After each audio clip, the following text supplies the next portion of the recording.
Hi all government job aspirants, welcome to my channel the competitive tutorials।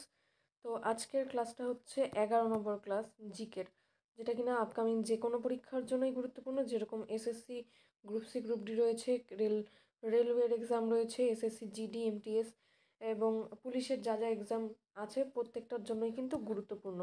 তো extra information সহকারে কিন্তু 20টা প্রশ্ন আলোচনা করা হবে। তো চলো ক্লাসটা শুরু করা যাক। প্রথম প্রশ্নটা কী আছে দেখো, আছে হচ্ছে ডিপ্রেসড ক্লাস লিগ কে প্রতিষ্ঠা করেছেন। তোমরা ভিডিও পজ করে অবশ্যই উত্তর দেওয়ার চেষ্টা করো। তো উত্তর হয়ে যাবে এটার বাবু জগজীবন রাম, অপশান বিতে অ্যান্সার আছে। তো এটার সাথে সাথে তোমরা মনে রাখতে পারো এইটা কিন্তু 1935 সালে মানে 1935 সালে প্রতিষ্ঠা হয়েছিল। আর তার যে প্রতিষ্ঠাতা ছিলেন কি বাবু জগজীবন রাম, ঠিক আছে। আবার আরেকটা জিনিস মনে রাখতে পারো, অল ইন্ডিয়া শিডিউলড কাস্ট যে ফেডারেশন প্রতিষ্ঠা করেছিল কিন্তু B.R. আম্বেদকর, সেটা হচ্ছে 1942 সালে, অর্থাৎ 1942 সালে। আচ্ছা, তো এক্সট্রা ইনফরমেশনগুলো অবশ্যই আপকামিং পরীক্ষার জন্য গুরুত্বপূর্ণ, অবশ্যই তোমাদেরকে মনে রাখতে হবে। পিডিএফ পাওয়ার জন্য অবশ্যই তোমরা টেলিগ্রামে যুক্ত হয়ে থাকো, সেখানে কিন্তু আপডেটস পেয়ে যাবে, ঠিক আছে। কী আছে দেখো, কংগ্রেস সমাজতান্ত্রিক দলের প্রথম সভা ছিল, কোনটা ছিল প্রথম সভা? সেটা কিন্তু পাটনা, মানে যেটা হয়েছিল সেটা পাটনাতে হয়েছিল। আর এই যে সমাজতান্ত্রিক দল, এটা কিন্তু 1934 সালে মে মাসে বৈঠকটা কিন্তু প্রতিষ্ঠিত হয়েছিল, ঠিক আছে।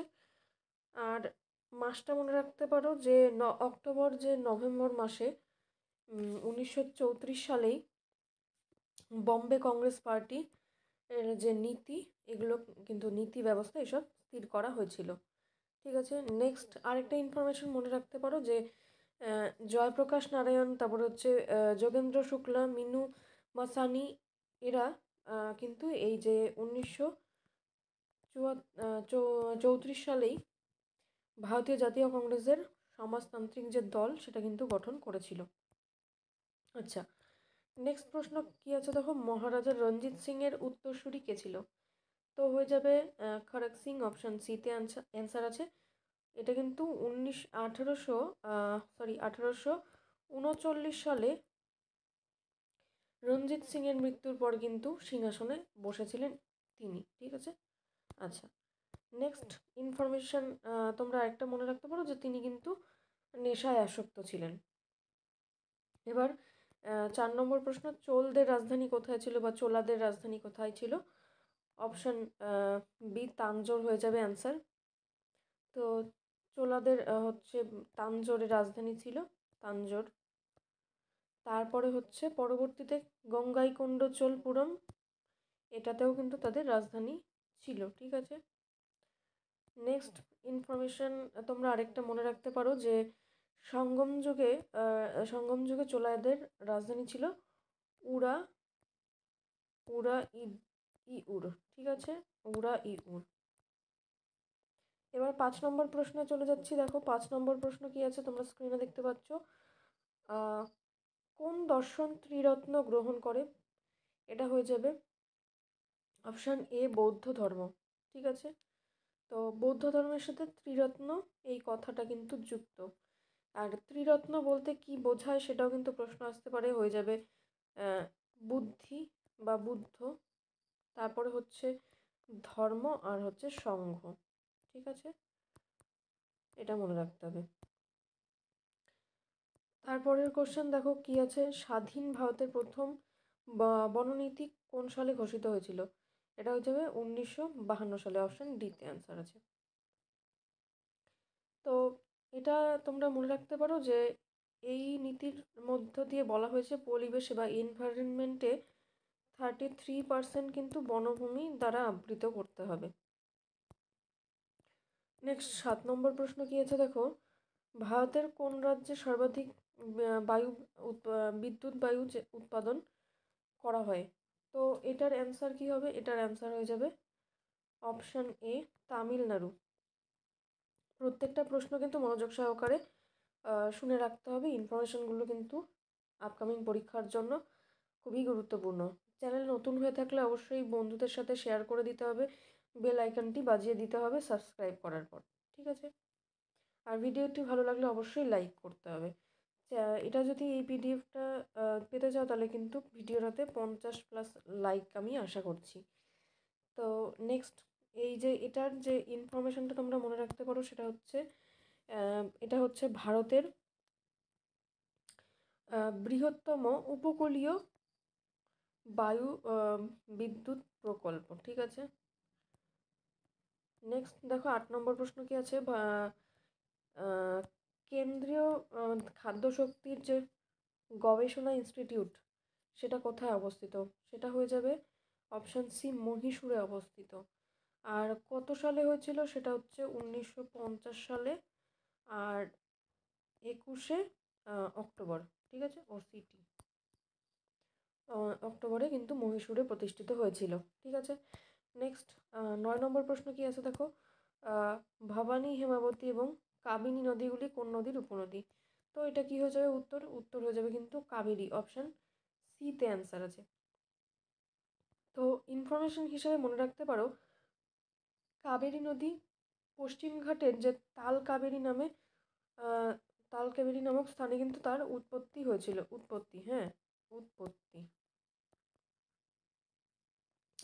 উৎপত্তি লাভ করেছিল এবং এর যে প্রধান উপনদীগুলির মধ্যে দেখো শিমশা, হেমাবতী, কপিলা, তারপরে ভবানী, নয়াল, লক্ষণ তীর্থ, এই সবগুলো কিন্তু এই কাবেরী নদীর উপনদী, ঠিক আছে? স্ট্যাটিক জিকের কিন্তু এই প্রশ্নগুলো ইম্পর্টেন্ট। তারপরে দেখো কি আছে, উত্তর থেকে দক্ষিণের হিমালয় পর্বতমালা যে বিস্তৃত হয়েছিল তার সঠিক ক্রমে সাজাও। এটা তোমাদের হোমওয়ার্কে থাকছে, তোমরা কমেন্ট সেকশনে অবশ্যই অ্যান্সারটা বলবে। নেক্সট দেখো কি আছে, কোন রাজ্যে এর সাথে মায়ানমারের কোনো সীমারেখা নেই? এটা হয়ে যাবে উত্তর আসামের সাথে কিন্তু মায়ানমারের কোনো সীমারেখা নেই। তো মায়ানমারের সাথে যে সীমারেখা রয়েছে এরকম জায়গার নাম হচ্ছে নাগাল্যান্ড, মিজোরাম, অন্ধ্রপ্রদেশ, এগুলো কিন্তু আছে, মানে এগুলো কিন্তু এদের সাথে যুক্ত। আবার অরুণাচল প্রদেশের সাথে অনেকটাই রয়েছে, সেটা হচ্ছে 520 কিলোমিটার। সরি, নাগাল্যান্ডের সাথে হচ্ছে 215 কিলোমিটার।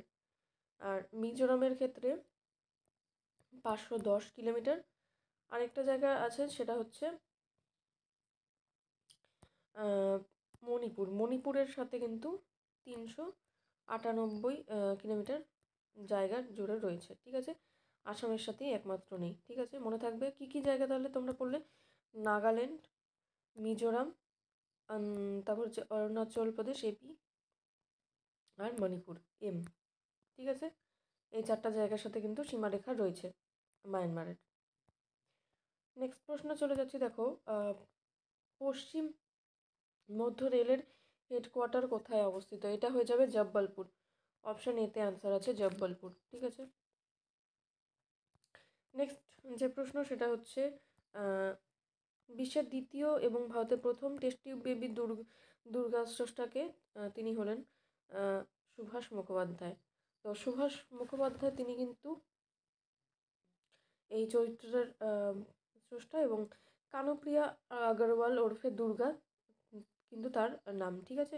আর তারপর হচ্ছে তার প্রথম যে টেস্ট টিউব বেবি, এটা কবে কত সালে হয়েছিল? সেটা হচ্ছে 3 অক্টোবর 1974 সালে, ঠিক আছে?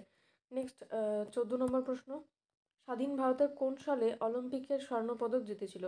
ভারতের প্রথম যে স্বর্ণপদক জিতেছিল হচ্ছে অপশান এ 1948 সালে, ঠিক আছে? আর এটা হচ্ছে ভারতীয়, মানে ইন্ডিয়ান হকি টিম হচ্ছে গ্রীষ্মকালীন অলিম্পিক, যেটা কিনা সামার অলিম্পিক, সেটাতে ব্রিটেনকে পরাজিত করেছিল, গ্রেট ব্রিটেন, ঠিক আছে? ব্রিটেনকে পরাজিত করেছিল। আচ্ছা, নেক্সট যে প্রশ্নটা সেটা হচ্ছে এভরি চাইল্ড ম্যাটার্স এই বইটা কে লিখেছিল? তো এটা হয়ে যাবে কৈলাস সত্যার্থী, অপশান বিতে অ্যান্সার আছে। তিনি কিন্তু 2014 সালে নোবেল পেয়েছিল শান্তির জন্য বা পিসের জন্য। তার লেখা আরও কয়েকটা আহ, বই বলে রাখছি, প্রশ্ন আসতে পারে। সেটা হচ্ছে উইল ফর চিলড্রেন, বচপন কি ওর, এটা হবে নামটা আজাদ বচপন কি ওর। আর এভরি চাইল্ড ম্যাটার্স, এগুলো কিন্তু তার লেখা বই, ঠিক আছে, মানে কৈলাস সত্যার্থীর।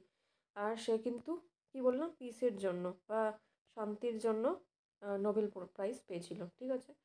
আর তিনি যে সংগঠনটা গঠন করেছিল সেটা হচ্ছে বাচপান বাঁচাও আন্দোলন, ঠিক আছে। এবার 16 নম্বর প্রশ্ন দেখো কি আছে। ভারতরত্ন ডিজাইন করা হয়েছে কোন গাছের পাতার মতো? তো এটা হয়ে যাবে অসত্য, অপশান সিতে অ্যান্সার আছে। ভারতরত্ন প্রাপক এটা হচ্ছে 1954 সাল থেকে কিন্তু দেওয়া হয়েছিল, ঠিক আছে, জানুয়ারি মাস থেকে। তো জানুয়ারির কত তারিখ সেটাও মনে রাখতে পারো, 2রা জানুয়ারি, ঠিক আছে। তো এটার সাথে কিন্তু কোনো প্রাইজ মানি দেওয়া হয় না, এই যে ভারতরত্ন এটার সাথে, ঠিক আছে। তো এটা হচ্ছে রাষ্ট্রপতির স্বাক্ষর করা একটা কিন্তু প্রশংসাপত্র। আচ্ছা, নেক্সট কি আছে দেখো, Indira Gandhi cup, gold cup কোন খেলার সাথে যুক্ত? এটা হয়ে যাবে হকির সাথে যুক্ত। আরও কয়েকটা কাপের নাম মনে রাখতে পারো, বেটন কাপ, তারপর হচ্ছে lady Ratan Tata trophy, Rangaswamy trophy, এগুলো, ঠিক আছে, কাপ বা ট্রফি, ঠিক আছে। নেক্সট 18 নম্বর প্রশ্ন কি আছে দেখো, নিম্নলিখিত কোন দুটি লাইন হিন্ডেনবার্গ লাইনের সাথে যুক্ত? এটা উত্তর হয়ে যাবে পোল্যান্ড জার্মানি, অপশন বিতে অ্যান্সার আছে। আচ্ছা, তো ফ্রান্স জার্মানি এদের সাথে কোন টা যুক্ত, মানে কোন লাইন আছে? তো এটা হয়ে যাবে সিগফ্রেড লাইন, সিগফ্রেড, ঠিক আছে, সিগফ্রেড লাইন। তারপর হচ্ছে দেখো ফিনল্যান্ড আর রাশিয়া, এটা হচ্ছে মেইনার লাইন, মেইনার মেইনার লাইন, ঠিক আছে। তারপর হচ্ছে উত্তর এবং দক্ষিণ কোরিয়া, এদের সাথে কিন্তু প্যারালাল লাইন রয়েছে, প্যারালাল লাইন মনে রাখতে হবে। তাহলে এই প্রশ্নটার উত্তরটা কি হয়ে যাবে, পোল্যান্ড জার্মানি। তো আরেকটা লাইনও আছে, সেটা হচ্ছে ওভারনিস, ঠিক আছে, ওভারনিস লাইন। আচ্ছা, নেক্সট 19 নম্বর প্রশ্ন কি আছে দেখো, ডক্টর ফ্যান্টম চরিত্রটির স্রষ্টাকে? এটা হয়ে যাবে লিফক, অপশন বিতে অ্যান্সার আছে। তার লেখা আরও কিছু চরিত্র হচ্ছে লোথার দি ফ্যান্টম,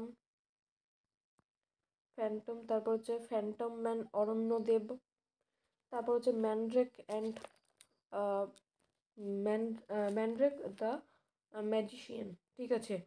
তো এগুলো কিন্তু মনে রাখতে হবে। আজকের সেশনের লাস্ট প্রশ্ন হচ্ছে জাতীয় ক্যালেন্ডারের শেষ মাস কোনটা? এটা হয়ে যাবে ফাল্গুন, অপশান ডিতে অ্যান্সার আছে। মানে প্রথম মাস হচ্ছে চৈত্র, মনে রাখতে হবে, এবং শেষ মাস হচ্ছে ফাল্গুন। আর এটা চালু করা হয়েছিল শকাব্দের উপর ভিত্তিতে, শকাব্দ, ঠিক আছে। তো এটা কোন সাল থেকে চালু হয়েছিল? 1957, অর্থাৎ 1957 সালে 22শে মার্চ থেকে, ঠিক আছে। আচ্ছা, আজকের ক্লাসটা এখানেই শেষ করছি। যারা এখনও অবধি পিডিএফ সংগ্রহ করোনি, অবশ্যই পিডিএফ সংগ্রহ করে নাও। কী কী পিডিএফ রয়েছে দেখো, ডাব্লিউবিপি এবং কেপির প্র্যাকটিস রয়েছে, ডাব্লিউবিপি কেপির প্রিভিয়াস ইয়ারের কোশ্চেন রয়েছে, জিকের, ঠিক আছে। তো জিকের যে পিডিএফটা রয়েছে প্রিভিয়াস ইয়ারের কোশ্চেনের, সেখানে কিন্তু 900 কোশ্চেন আছে এমসিকিউ প্লাস এক্সট্রা ইনফরমেশন দেওয়া আছে, অর্থাৎ এটার সাথে ধরে রাখো আরও 600 কোশ্চেন বেশি আছে, ঠিক আছে। আপকামিং যে কোনো পরীক্ষার জন্যই কিন্তু কোশ্চেনগুলো গুরুত্বপূর্ণ, অবশ্যই তোমরা সংগ্রহ করে নিতে পারো। এছাড়াও আছে দেখো এসএসসির গ্রুপ সির হচ্ছে প্র্যাকটিস সেট, ঠিক আছে, এবং রয়েছে 5500 প্লাস ম্যাথ সলিউশন পিডিএফ, ঠিক আছে। যারা সংগ্রহ করতে চাইছো তাদের জন্য বলে রাখি, নাম্বারটা হচ্ছে 8617495240। এই নাম্বারে তোমরা হোয়াটসঅ্যাপ করে নিতে পারবে যে পিডিএফ কোনটা চাই, ঠিক আছে। অবশ্যই বেশি পিডিএফ নিলে তোমাদেরকে ডিসকাউন্ট করা হবে, এমনিতেও ডিসকাউন্ট রয়েছে প্রত্যেকটা পিডিএফে। Thanks for watching and all the best for your upcoming exam.